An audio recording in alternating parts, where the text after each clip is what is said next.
Halo semua, selamat datang di video gue yang lainnya dan selamat datang di jurnal film gue yang kali ini. Dan pengalaman menonton yang pengen gue bahas kali ini adalah pengalaman menonton gue film One Piece Red yang akhirnya tayang lagi di bioskop Indonesia dengan gimmick yang katanya sih remaster, walaupun gue nggak tahu ini remasternya di sebelah mananya. Nah, apa yang menarik dari pengalaman gue kali ini adalah karena sebenarnya gue itu bukan nakama, bukan orang yang ngikutin series One Piece dari awal. Yang mana ya harusnya ketika lo mau nonton film One Piece Red, afdolnya ya lo udah nonton seriesnya, karena lo bakal tahu lore-nya atau hal-hal yang udah terjadi sebelum film ini gitu. Nah, kenapa gue nekat nonton film ini walaupun gak bakal ngerti pada awalnya adalah karena yang pertama gue udah masang ekspektasi udahlah ini adalah film anime musikal, karena memang jualan utama di film ini nih adalah si Ado yang ngisi Uta dan juga musik di film ini. Abis itu gue juga sebenarnya ngincer kartu TCG-nya yang dikeluarin CGV dan juga Cinepolis, kartu TCG One Piece Jepang yang edisi film Red. Kalau misalnya kita beli tiket di 2 bioskop itu, terbatas sih, nggak semua bioskop ada. Orang-orang yang udah nonton dan udah ngebahas juga kebanyakan bilang kalau misalnya ini bukan film yang bagus-bagus banget hitungannya dibandingin film-film One Piece lain, karena ada gunfight yang nggak begitu banyak, abis itu Jackie yang nggak banyak muncul, dan sebenarnya ini ya film musikal gitu. Itulah yang bikin gue justru pengen nonton, karena kata orang-orang ini lebih ke musikal. Dan setelah gue nonton, anehnya walaupun gue bukan orang yang ngikutin One Piece, orang yang harusnya nggak akan ngerti sama film ini malah hanyut di dalam cerita ini. Sebelumnya mungkin gue ada faktor perbekalan ya. Sebenarnya gue udah tahu sedikit tentang power system yang ada di One Piece, tentang kubu-kubu yang ada di One Piece dari teman-teman gue. Ya itu pun hasil dari mereka ngeracunin gue lah untuk bisa nonton seri ini, walaupun pada akhirnya tetap terbentur oleh jumlah episode yang banyak. Cuman menurut gue perbekalan yang udah gue punya itu nggak seberapa dibandingin banyaknya karakter yang muncul di sini, karena memang kata orang-orang film ini film fair service karena banyak munculin karakter-karakter gitu. Tapi gue ngerasa dengan banyaknya karakter di sini, ceritanya itu kayak memberikan porsi yang pas untuk tiap-tiap karakter dengan pengenalan ulang yang secukupnya, tapi bukan berarti kurang.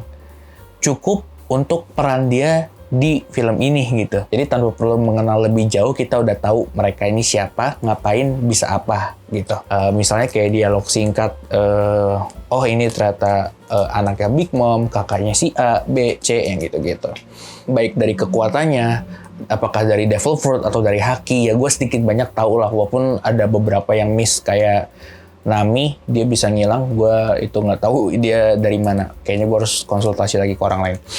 Nah, jadi ibaratnya gue punya waktu yang pas untuk mengenali ceritanya. Jadi sebagian besar waktu gue nonton itu nggak terlalu habis buat memperdalam mereka, cukup lah gitu. Jadi sisanya bisa gue pakai untuk lebih mendalami cerita utamanya gitu. Dimana kali ini ya ceritanya itu berpusat di si Luffy dan juga si Uta sebagai karakter antagonis utama di film kali ini. Mungkin yang bisa bikin gue lumayan hanyut justru karena karakter Uta ini.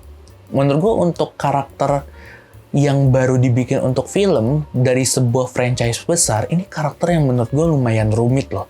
Gue nggak tahu sebanyak apa gitu karakter-karakter yang lebih dalam daripada Uta yang ada di franchise One Piece gitu. Cuman yang secuil ini aja tuh udah serumit ini gitu. Jadi gue berpikir bisa sedalam apa lagi karakter-karakter lain yang ada di One Piece gitu. Cuman kayaknya untuk karakter Uta gue bahas agak geser dikit, karena sebelumnya gue pengen ngebahas soal animasi dan juga musik yang menurut gue berperan besar dalam bagaimana gue hanyut. Gue kan udah mendengarkan lagu-lagu yang ada di film ini dari setahun yang lalu, kalau nggak salah ya. Karena pas filmnya tayang itu langsung keluar albumnya dan gue dengerin juga. Dari film ini lah gue kenal yang namanya Ado gitu ya. Jadi ketika yang lain nonton, gue cuma dengerin lagunya. Dan ketika akhirnya gue coba nonton dan mendengarkan lagi lagunya dengan kualitas yang lebih baik, ya ternyata impact-nya sebesar itu. Ditambah lagi dengan animasi yang menurut gue lumayan fluid dan kreatif, walaupun di beberapa titik mereka ada yang harusnya bisa lebih baik lagi gitu. Kayak penggunaan 3D yang kalau mau lebih gila lagi, lebih dikurangin lagi, bener-bener udah gambar per frame aja gitu. Walaupun pasti itu secara budget bakal lebih gila lagi. Mungkin juga yang bisa bikin lebih baik itu ada di screenplay-nya ya. Screenplay yang menyesuaikan dengan musik. Menurut gue ada beberapa yang asal tempel gitu, kayak lagu harusnya tensinya mulai naik tapi malah cutscene ke adegan lain tapi lagunya jadi background gitu. Nah itu kayaknya bisa lebih wah lagi kalau misalnya screenplay-nya dibikin lebih harmonis sama musiknya gitu. Itu pasti bakal lebih berimpact lagi. Tapi so far apa yang dikasih di sini itu udah gila banget. Musik, animasi itu ngarah untuk ngedukung penceritaan karakter si Uta ini. Gue kayaknya nggak mungkin ngejelasin secara mendetail karakter Uta ini kayak gimana, cuman kayaknya gue bakal ngejelasin aja apa yang gue dapetin dari apa yang gue lihat dari si Uta ini. Jadi Uta itu di sini nih berusaha mendefinisikan kebahagiaan, kebebasan, baik untuk dia sendiri ataupun untuk orang-orang. Jadi dari sini dia memandang sempit kebahagiaan, dia ngelihat penderitaan yang terjadi di era bajak laut. Dan kalau yang gue tangkap justru Uta itu gue ngelihat dari bagaimana penceritaan dia dan master plan-nya dia ya. Justru Uta ini udah mendefinisikan kebahagiaan itu sebagai kematian.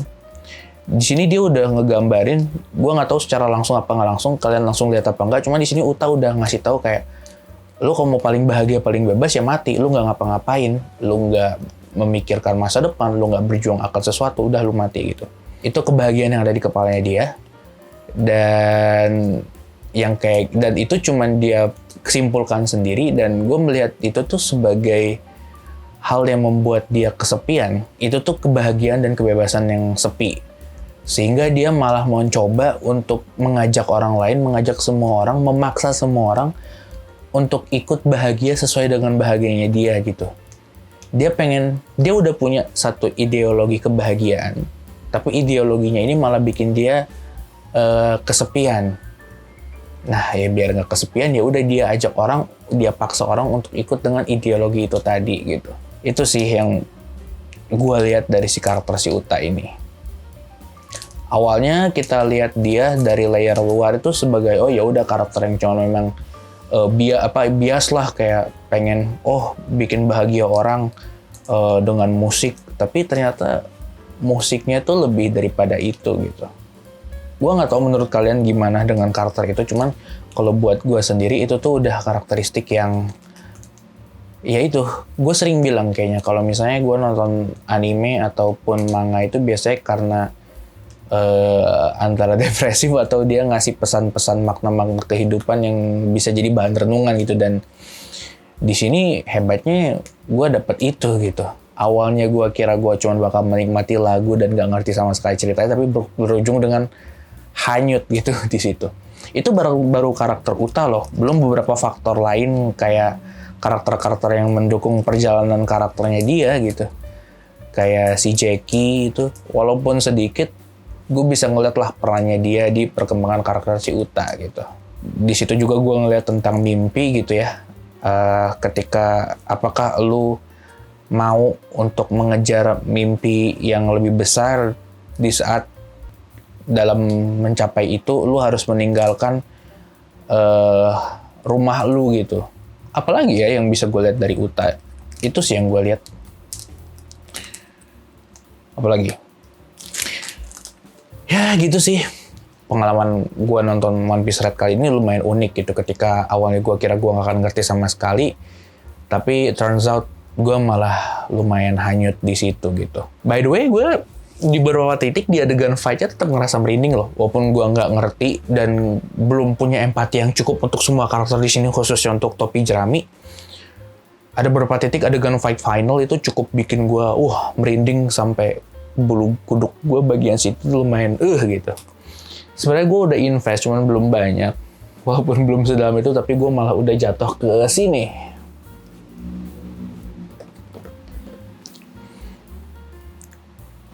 Ya, nanti kita bahas, dan seperti biasa di channel gue, Sparkle Racun. Normis yang nggak ngikutin One Piece coba tonton sih. Tapi seenggaknya siapin bekal dikit lah, yang kata gue tadi. Yuk.